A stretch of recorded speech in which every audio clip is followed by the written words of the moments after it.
Well, guys, before I get to the movie, I want to show you something cool. Come here. Come here.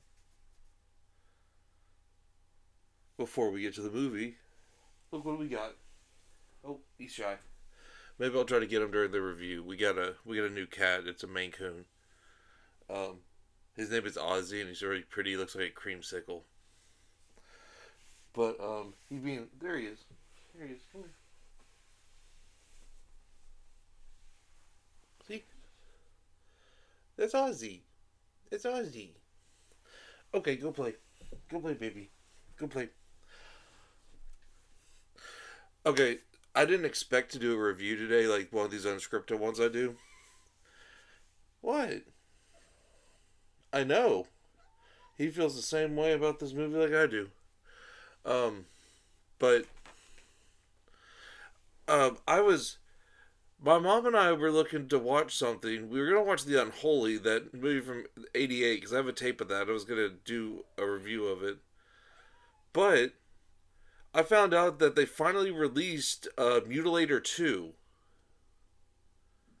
which I just want to say right off the bat, every time you see me in these reviews and in the episodes of Box or Tape, that poster right there is an original one piece, like a original one sheet of what the original title was called, Fall Break. That's the Mutilator. And if I move Odorous, if you look over here, I have an original, now on video cassette Vestron release one sheet that they used to send to video stores. All these are original. Let's see. Yeah, that's good. All those are original. And then I have I pre-ordered this when this came out, the Blu-ray by Arrow, which has the Fall Break cover. And of course, it wouldn't be me without having the VHS. This is my VHS from when I was a kid. A video store went out of business, a local, like a little mom and pop one, and we bought this there. That was the first time I seen this movie, and I love the Mutilator. Though there are flaws to it, um, it's one of my top 10 favorite slasher movies of all time. I think it's, I think despite itself, it's really well done. The gore is great, and the ambition that this dude was like, let's just make a movie, and got his little small town to do a movie together, and got the whole like township involved with it, is a really cool story, and just a really, it's real inspiring to me as a whole.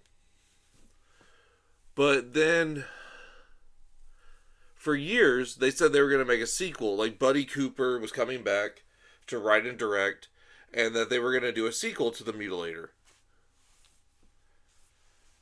And you would hear stuff, you wouldn't hear stuff, and then I think filming ended sometime in like 2022, 2021, 2022.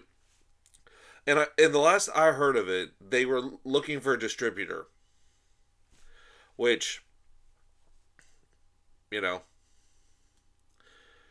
you would think with a name recognition in the genre community as the Mutilator and the original people are coming back, you would think that'd be easier said than done.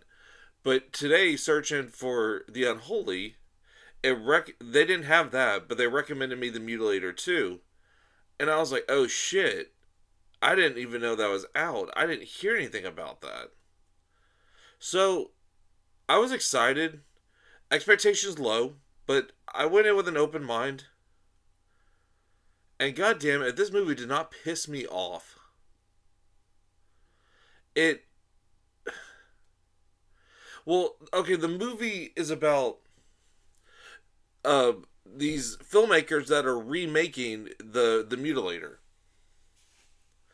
Which, I mean, that's okay, whatever. Kind of like a meta sequel kind of thing, but done very poorly done.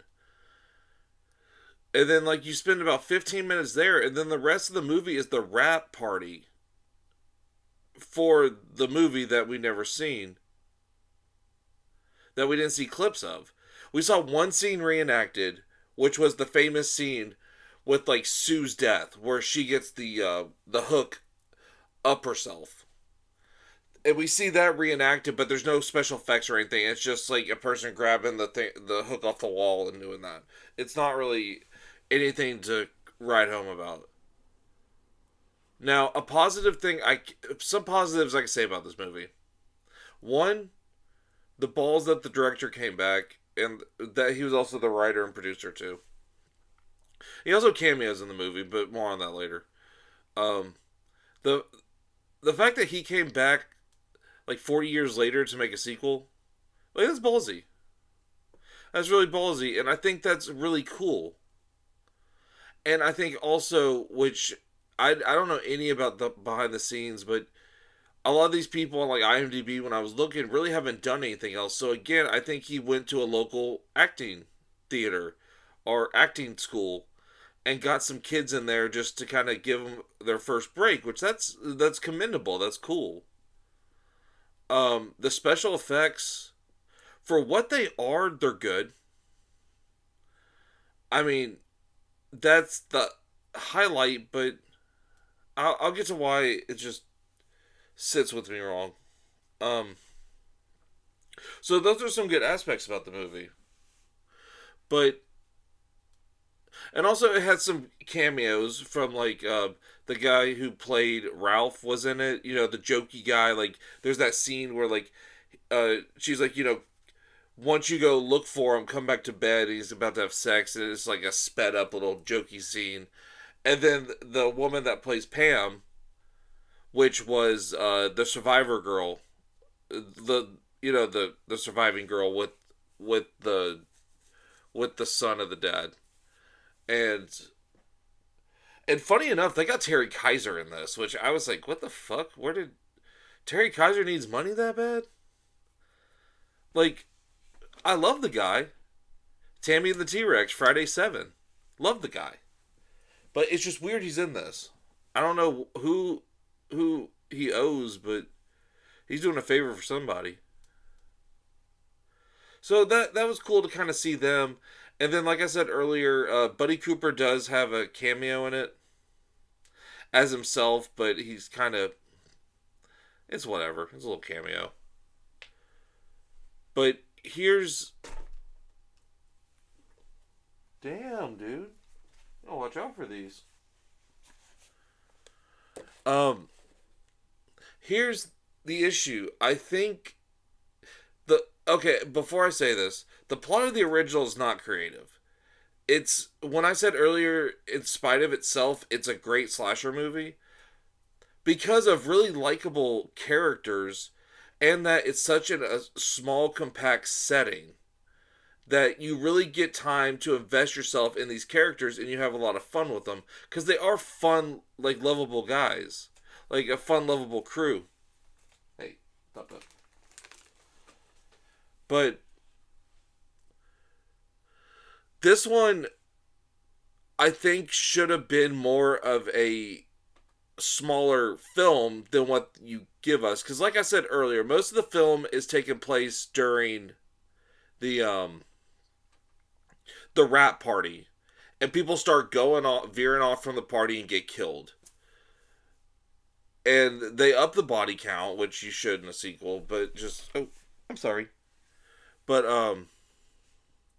I don't know. It just sit with me the wrong way because really, there's no even the main characters you do follow. One, I couldn't tell you their fucking name, and two, it's just they're not even annoying. They're just kind of nothing of characters.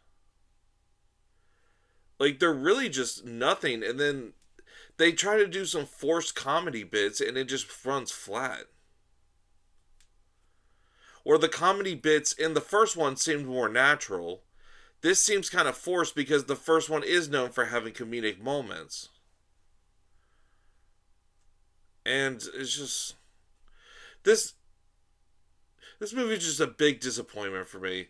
And also they show clips from the original movie, which one of my biggest things I say if you're going to ever make a movie, and whenever I make a movie, I'm going to make sure I'm not going to do this.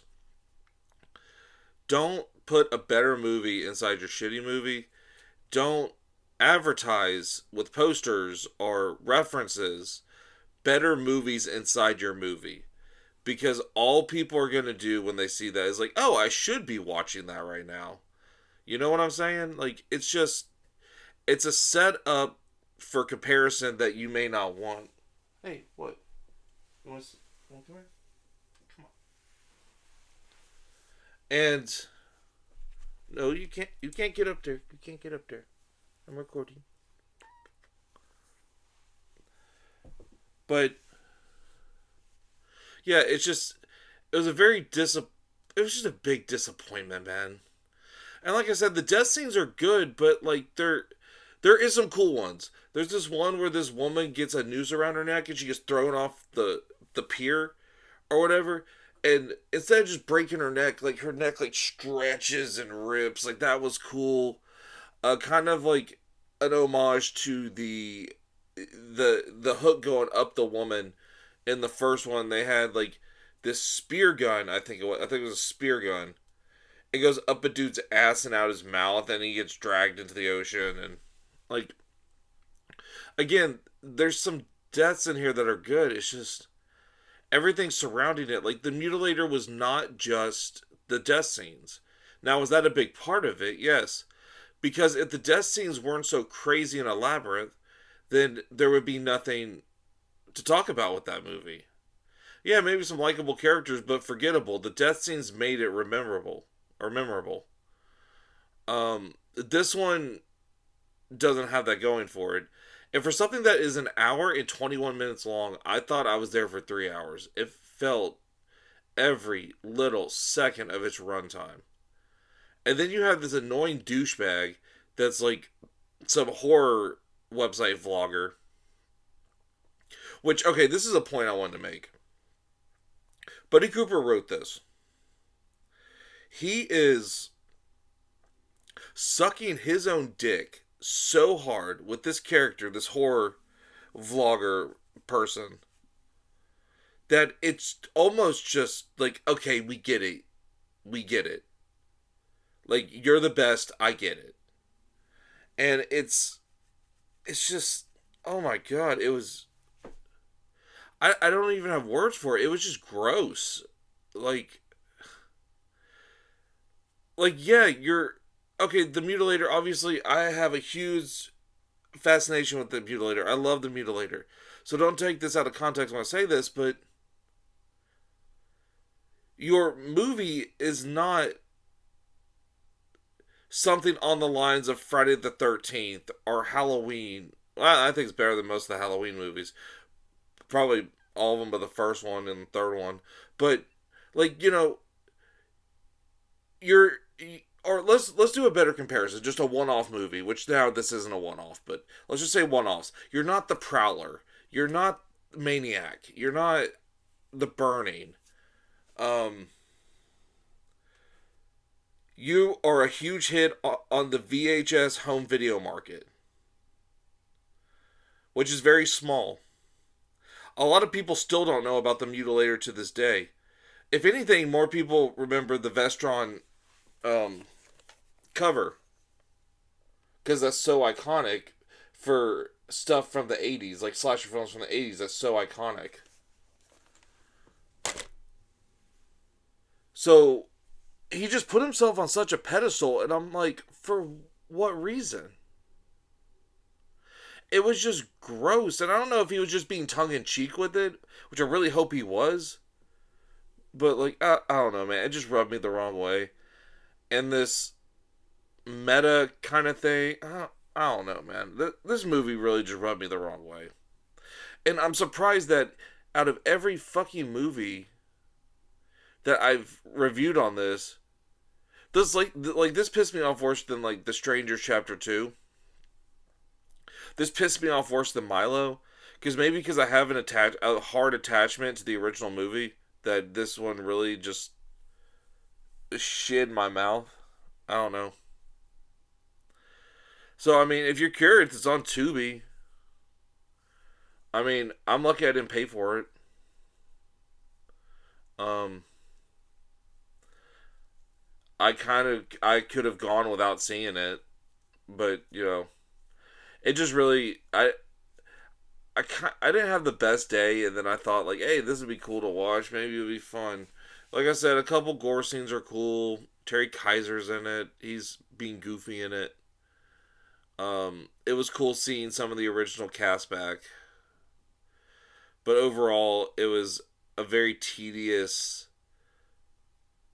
like blowing yourself kind of experience. Oh, and also, I wanted to add one thing. Going back to the thing where I said, don't put a better movie inside your shitty movie. Don't put horror characters in your movie. They had like the Rob Zombie Michael Myers in there. They had Roy from Friday the 13th Part 5, which was weird. Why did you do the Roy mask? But I mean, hell, shout out to Roy. But and then they had Art the Clown was there, Ghostface was there. It's just like, okay, guys. Whatever. I don't know. What do I even rate this thing, man? Um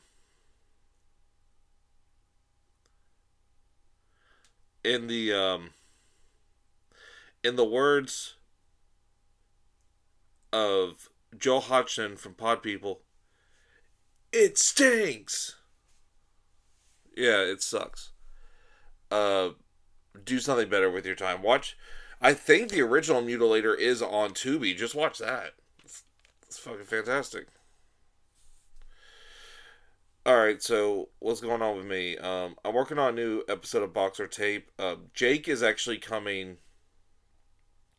We both close and open Thursday. We close Thursday, open Friday. And we're gonna do an episode of what we watch. He's gonna stay at my house that night, so I'm not gonna drive him back. He lives like an hour from me, so we're gonna do that. So that's to be expected. I may do more of these like little Tubi reviews. Um, just because they're kind of fun. Like, just find a movie that has some relation to what I watch, or like just something random. I don't know, just something easy to put up for content.